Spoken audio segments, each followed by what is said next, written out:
Terima kasih Datuk yang di-Pertua. Menyambung apa yang telah saya bincangkan tadi, iaitu berbalik semula kepada sijil halal ataupun logo halal JAKIM ini. Apakah logo halal ini telah dipatenkan? Dan kalau belum, saya mencadangkan supaya pihak kerajaan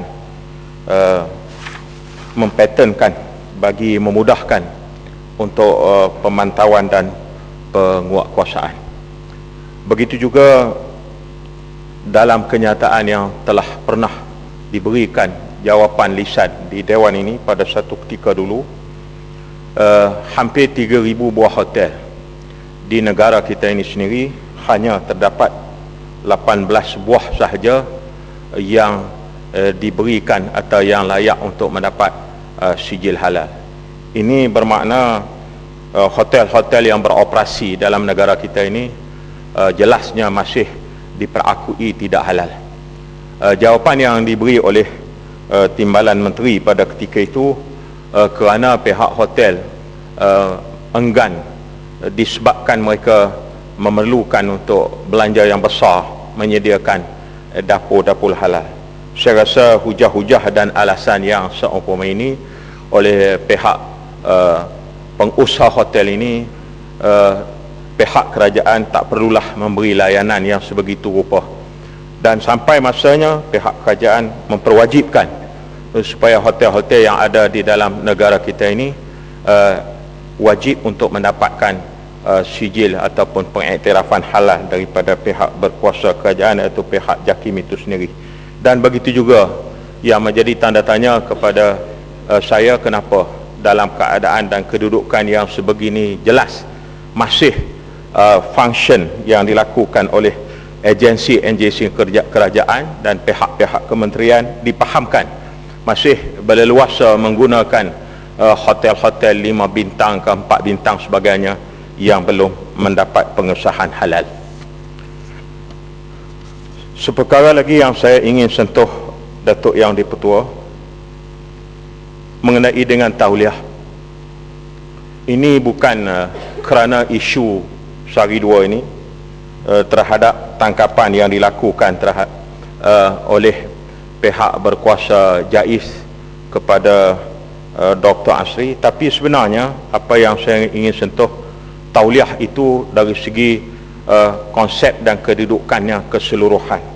Sebenarnya roh kepada tauliah itu sendiri adalah untuk mengawal daripada pihak-pihak yang tidak bertanggungjawab mengambil kesempatan untuk menyelewengkan ajaran-ajaran Islam atau pahaman-pahaman Islam yang boleh memesongkan masyarakat daripada landasan yang sebenar. Itu sebenarnya tauliah diwujudkan atau tauliah di-enactmentkan, tetapi bukan tauliah itu untuk menyekat. Dengan sebab itu, kepada orang yang dah kita kenali latar belakang dia, kita kenal di mana pengajian dia, maka janganlah kita berkeras dalam pelaksanaan dengan semata-mata kerana tak ada tauliah. Saya sendiri 2-3 tahun yang lepas pernah dikepung di Selangor. Kerana apa? Mereka kata saya tak ada tauliah. Saya kata waktu saya jadi imam besar, pasal apa tak datang nak tangkap? Jadi ini satu perkara yang cukup pelik. Waktu dah tak jadi imam besar, salah pasal tak ada tauliah. Waktu jadi imam besar, tak apa, tak ada tauliah. Ini undang-undang apa? Sebab itu kita kena balik semula kepada roh wujudnya tauliah.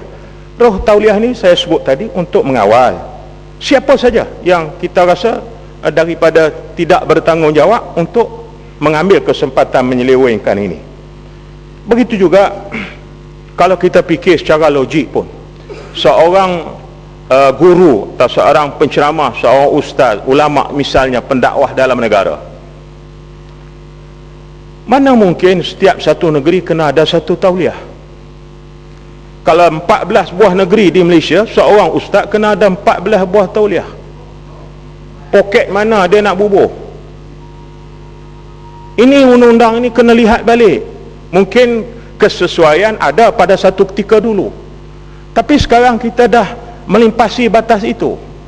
kita dah dunia tanpa sepadan dan macam-macam lagi yang kita ada. Apakah ini kita nak praktik lagi? Kedudukan ini tak perlu kaji semula. Habis kita kadang-kadang kita dikecam seolah-olah macam peraturan agama yang ada dalam negara ni tak up to date lah, tak apa sebagainya. Kalau dah tauliah, ada satu tauliah misalnya, suatu penyelarasan perlu dibuat, maka satu tauliah selaraslah untuk seluruh negara. Saya rasa hujah untuk mengatakan bahawa urusan agama ni adalah state matter atau hak negeri-negeri, itu perlu disemak dan perlu dikaji semula tanpa kita nak menyentuh hak-hak keistimewaan yang ada pada negeri masing-masing. Tapi demi untuk membawa suatu approach dan pendekatan supaya Islam kita ini nampak cantik dan nampak baik, perlu dipikir semula.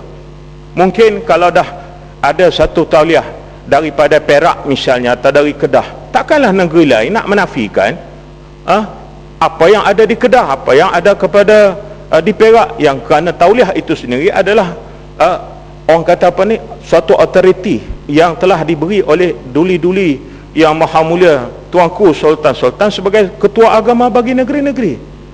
Apakah hak negeri lain untuk bersoal hak kuasa dan kedaulatan Tuanku bagi sesebuah negeri misalnya?